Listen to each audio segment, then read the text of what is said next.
आता धूप आरती सुरू होत आहे। सर्वांनी एका सुरात आरती म्हणावी। अब धूप आरती शुरू हो रही है, आप सब एक सुर में आरती गाइए। श्री सच्चिदानंद सद्गुरु साईनाथ महाराज की जय। आरती साई बाबा सौख्यदातार देवा चरण रजातली लावा दासा वेसावा भक्ता वेसावा। आरती साई बाबा गायोनी आनंद बसवारूपी राहे दंग मोक्षो जनादावी नीरा डोळा श्रीरंग डोळा श्रीरंग। आरती साई बाबा दयामणी तैसा भाव दया तैसा अनुभव दाविसे दया घना ऐसे तुझे माव तुझे माव। आरती साई बाबा तुमचे नाम ध्याता हरे संस्कृती व्यथा अगाध तव करणी मार्ग दाविसे अनाथा दाविसे अनाथा। आरती साई बाबा कलियुगी अवतार सगुण परब्रह्म साचार अवतीर्ण झालासे स्वामी दत्ता दिगंबर दत्ता दिगंबर। आरती साई बाबा आठा दिवसा गुरुवारी भक्त करी देवारी प्रभु पद पाहावया भव भयानिवारी भयानिवारी। आरती साई बाबा माझा निज द्रव्य ठेवा तव चरणारज सेवा मागणे हेची आता तुम्हा देवाधिदेवा देवाधिदेवा। आरती साई बाबा सौख्यदातार जीवा चरण रजातली यावा दासा वेसावा भक्ता वेसावा। आरती साई बाबा शिर्डी माझे पंढरपूर साई बाबा रमावर बाबा रमावर साई बाबा रमावर। शुद्ध भक्ती चंद्रभागा भाव पुंडलिक जागा पुंडलिक जागा भाव पुंडलिक जागा। याहो याहो अवधे जन करू बाबा श्री वंदन साई श्री वंदन करू बाबा श्री वंदन। गणू म्हणे बाबा साई धाव पाव माझे आई पाव माझे आई धाव पाव माझे आई। कालिंग लोटांगण वंदीन चरण डोळ्यान पाहिन रूपा तुझे प्रेमे आलंगिन आनंद पूजन भावे वाळीन म्हणे नाम त्वमेव मातः पिता त्वमेव त्वमेव बन्धुश्च सखा त्वमेव त्वमेव विद्याधरिणं त्वमेव त्वमेव सर्वं मम देव देव। कायेन वाचा मनसेन्द्रियैर्वा बुद्ध्यात्मना प्रकृतिस्वभावं करोमि अद्य सकलं परस्मै नारायणायति समर्पयामि। अच्युतं केशवं तं नारायणं कृष्णदामोदरं वासुदेवं हरिं गिरिधरं माधवं गोपिकावल्लभं जानकीनायकं रामचन्द्रं हरे राम राम राम हरे हरे। हरे कृष्ण कृष्ण कृष्ण हरे हरे श्री गुरुदेवा दत्ता अनंता तुला ते कसे रे स्वभावे अनंता तुला ते कसे रे नमावे अनंता मुखांचा श्री शेष गाता नमस्कार साष्टांग श्री साईनाथा स्मरावे मनी त्वत्पदा नित्य भावे उरावे तरी भक्तीसाठी स्वभावे तरावे जगतारुणे मायताता नमस्कार साष्टांग श्री साईनाथा वसे जो सदा वया संत लीला दिसे आज्ञलोकां परिजो जनाला परियांतरि ज्ञान कैवल्यदाता नमस्कार साष्टांग श्री साईनाथा बराला जन्म महामानवाचा नरासार्थका साधनीभूत साचा धरो साई प्रेमा गणाया हंता नमस्कार साष्टांग श्री साईनाथा धरावे करीसान अल्पज्ञ बाला करावे अमाधान्य चुंबनी गाला मुखे घाल प्रेमे खरा ग्रास आता नमस्कार साष्टांग श्री साईनाथा सुराधिक ज्यांच्या पदा वंदिता ते सुखाधिक ज्यांचे समानत्व देते प्रयागादि तीर्थे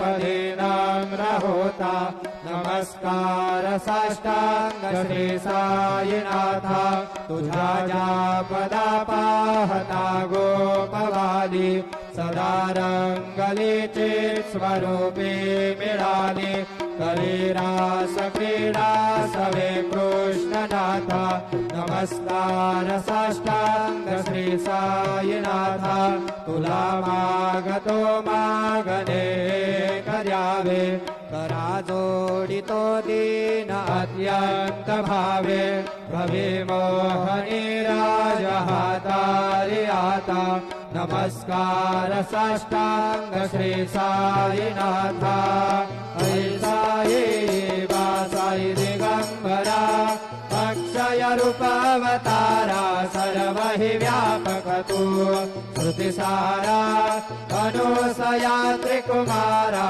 बाबा ये वा काशी स्नान जप प्रतिदिवसे कोल्हापुरभिक्षेसे निर्मल नदी तुंगा जलप्राशे निद्रामाहुरदेशे ऐसा ये वा धूळे लोंबतसे वाम करी त्रिशूलडमरुधारी भक्ता वरद सदा सुखकारी देशिल मुक्तिचारी ऐसा ये वा पाये पादुका जपमाला कमंडलो मृगचाला धारण करी सेवा कागजटा मुकुट शोभतो माथा ऐसा ये वा तत्पर तुझ्या या जे ध्यानी अक्षय ज्ञानचे सदनी लक्ष्मी वास करे विनरजनी राक्षसी संकट वारुणी ऐसा ये वा या परिधान तुझे गुरुराया दृश्य करे नयनाया पूर्णानंद सुखे भीकाया लाविसे हरि गुण गाया ऐसा ये वा साई दिगंबरा अक्षय रूपावतारा सर्व हि व्यापक तू श्रुतिसारा अनुसया त्रिकुमारा बाबा ये वा सुदासस्वरूपं चिदानन्दकन्दं जगत्सम्भवस्थान संहारहेतु स्वभक्तेच्छया मानुषं दर्शयन्तं नमामीश्वरं सद्गुरुं सायिनाथं भवद्वां सवितवं समार्ताण्डमेड्यं मनोवागतीतं मुनिर्ध्यानगम्यं जगद्व्यापकं निर्मलं निर्गुणत्वं नमामीश्वरं सद्गुरुं सायिनाथं भवद्बोधिमगणार्धितानां जनानां स्वपादाश्रितानां स्वभक्तिप्रियाणां समुद्धारणार्थं कलौ सम्भवन्तं नमामीश्वरं सद्गुरुं सायिनाथं सदानीं न वृक्षस्य मूलाधिवासात् सुधास्त्राविनन्दित्यमप्याप्रियन्तं तरुकल्पवृक्षादिकं साधयन्तं नमामीश्वरं सद्गुरुं सायिनाथं सदा कल्पवृक्षस्य तस्याधिमूले प्रवद्भावबुद्ध्या सपर्यादिसेवां दृढाकुर्वतं मुक्तिप्रदन्तं नमामीश्वरं सद्गुरुं सायिनाथं अनेकाश्रुतार्थकलीलाविलासे समावेशकृतेशानभास्मात्रभावम् अहं भावहीनं प्रसन्नात्मभावं नमामीश्वरं सद्गुरुं सायिनाथं सदा विश्रमाराममेवाभिरामं सदा सज्जनैः संस्तुतं सान्मध्ये जनामोदनं भक्तभजराप्रदन्तं नमामीश्वरं सद्गुरुं सायिनाथं अजन्माद्यमेकां परब्रह्म साक्षात् स्वयं सम्भवं राममेवावतीर्णं भवद्दर्शनार्थं पुनीता प्रभोऽहं नमामीश्वरं सद्गुरुं सायिनाथं श्री साईश कृपानिधेऽखिलगुणां सर्वार्थसिद्धप्रदा युष्मत्पादरज प्रभावमतुलं दाताभिवक्ता क्षमः सद्भक्त्या शरणं कृताञ्जलिपुटा सम्प्रार्पितोऽस्मि प्रभो श्रीमत्सायि परेशपादकमलान् नान्यच्छरण्यं मम सायि रूपधर राघवोत्तमं भक्तकामविबुधध्रुवं प्रभुं माययोपहत चित्तशुद्धये चिन्तयाम्यहर्निशं मुदा शरत्सुधांशु प्रतिमं प्रकाश कृपात्पात्रं तव सायिनाथ त्वदीयपादाब्जसमाश्रितानां स्वच्छाययातामपपाकरोतु उपासनादैवत सायिनाथ स्ववैर्मयोपासनिना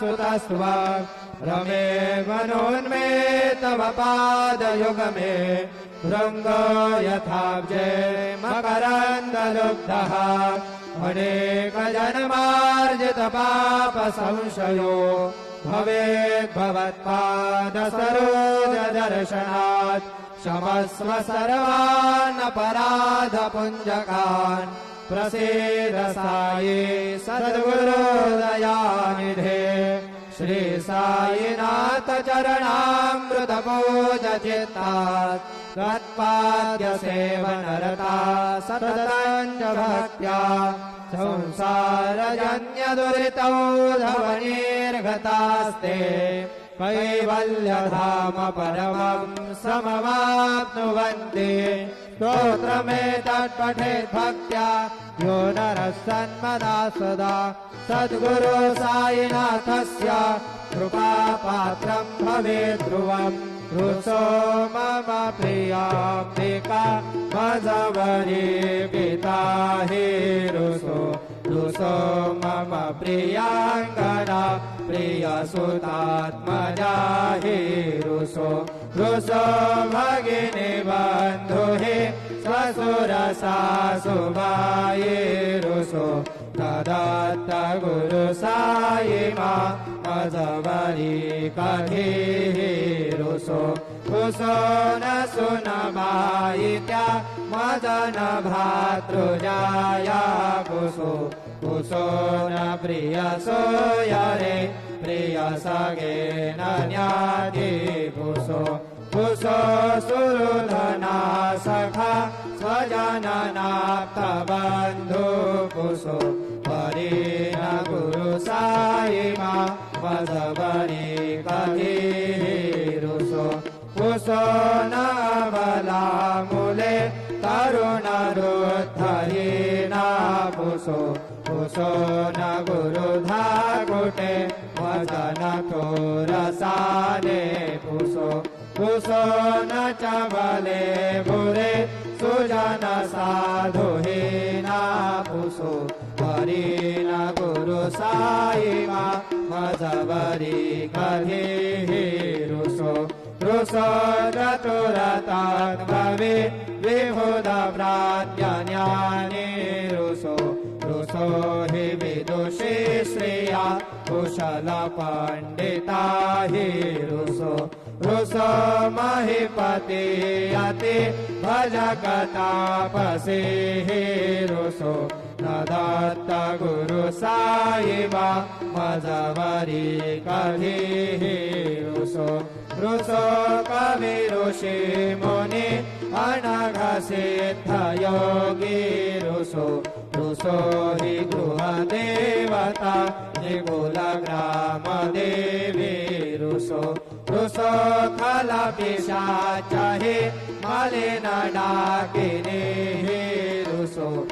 दत्त गुरु साईमा मजवरी कधीहि रुसो रुसो मृगखण कृमि अखिल जीव जन्तु रुसो रुसो विपट पास्तरा अचल आपगाब्धि रुसो रुसो खपवनाग्निवार अवनि पंचतत्वे रुसो दत्त गुरु साईमा मजवरी कधीहि रुसो रुसो विमल किन्नरा अमल यक्षिणी रुसो रुसो शशि गगादिः गगनि तारका रुसो रुसो अमर राजा हि अदय धर्मराजा रुसो दत्त गुरु साईमा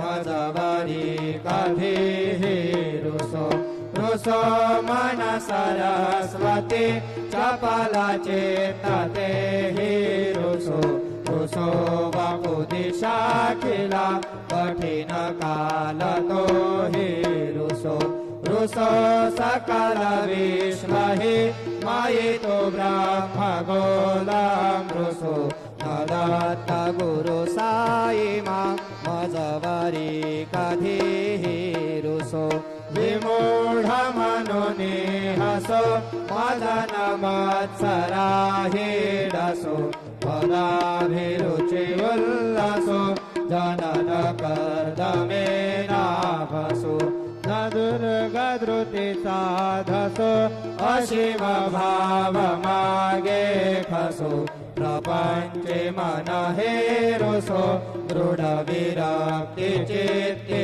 रसो गुणाचे घृणानसो न च स्पृहा कशाचे असो सदैव हृदये वसो मनसि ध्यानि साये वसो पदे प्रणयवो रसो निखिल दृश्यवादिसो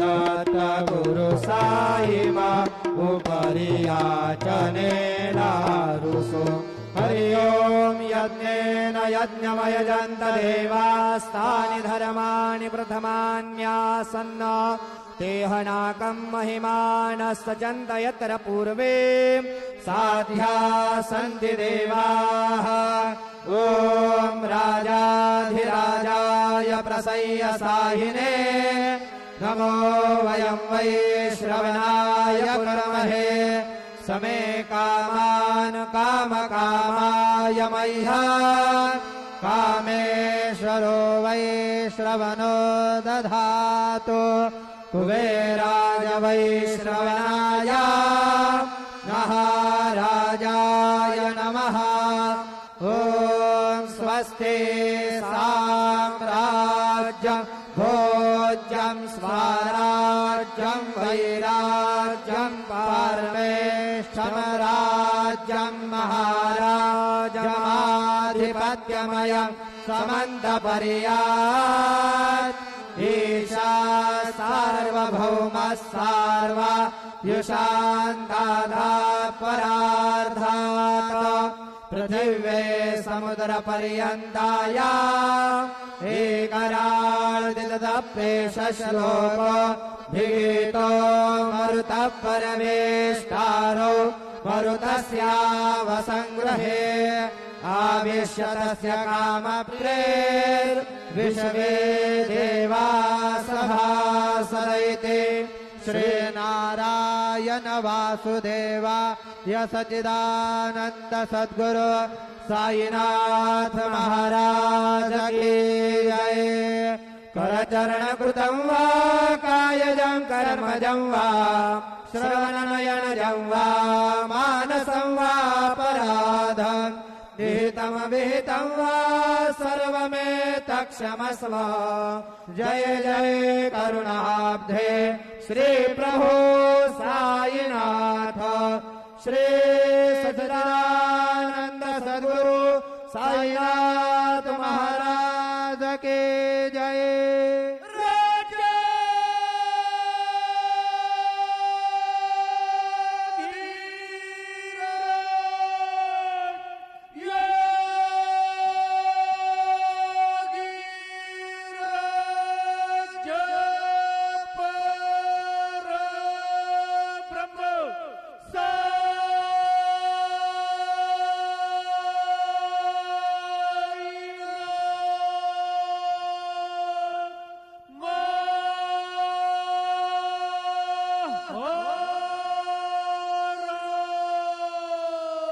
श्री सच्चिदानंद सद्गुरु साईनाथ महाराज की जय। हरिः ओम ब्रह्मज्ञानं प्रथमं पुरस्ताद्विषेमतः सुरुचोऽप्येन आवाह स बुद्ध्या उपमा अस्यभ्यष्ठाः सतश्च जोनिम सतश्च वेवाः देवानां च ऋषीणां च गुरुं काञ्चन सन्निभं बुद्धिभूतं त्रिलोकेशं तन्नमामि बृहस्पतिं गुरुर्ब्रह्मा गुरुर्विष्णु गुरुर्देवो महेश्वरः गुरुः साक्षात् परब्रह्म तस्मै श्री गुरवे नमः। सद्गुरु साईनाथ देवताभ्यो नमः। सायं पूजनार्थे चरणकमलयोः दिव्यचन्दनं समर्पयामि। चन्दनोपरि अक्षरान् समर्पयामि। अक्षदाश्च सुरश्रेष्ठ कुङ्कुमाक्ता सुशोभितः मया निवेदिता भक्त्या गृहाण परमेश्वर। अक्षदान् समर्पयामि। अक्षद उपरि हरिद्रां कुङ्कुम सौभाग्यद्रव्याणि समर्पयामि। कुलायिनी घृतवती पुरन्धिः स्योनेसि दशदने पृथिव्याः अभितवा रुद्राब्बसवो गृह्णन्त्विमा ब्रह्मपिः सौभगायाश्विनाध्वर्जोषा दयतामिहतवा। हरिद्रां कुङ्कुम सौभाग्यद्रव्याणि समर्पयामि। ऋतुकालोद्भव पुष्पाणि समर्पयामि। सुमाल्याधीनि सुगन्धीनि मालत्यादीनि वै प्रभो मया ऋतानि पूजार्थं पुष्पाणि प्रतिगृह्यताम्। पुष्पं समर्पयामि। सायं पूजनार्थे महानैवेद्यं निवेदयामि।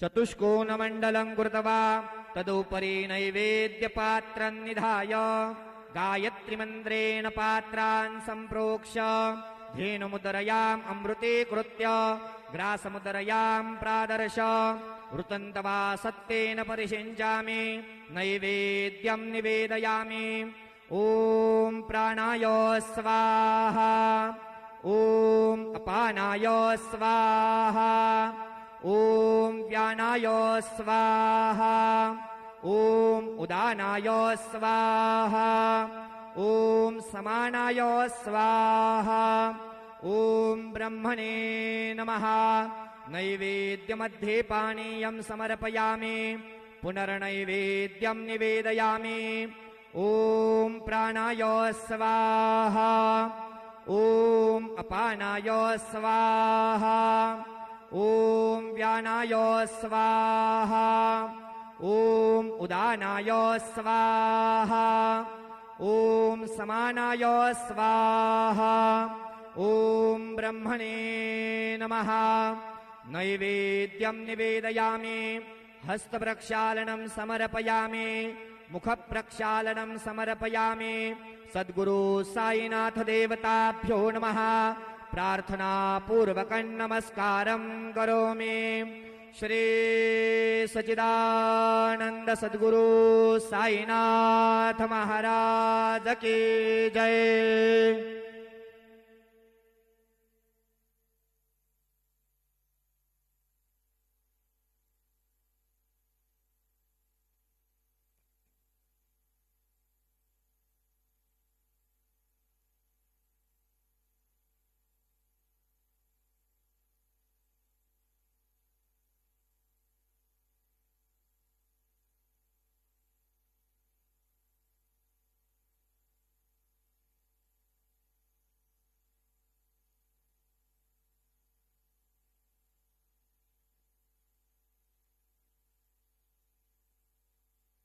ओम साईराम।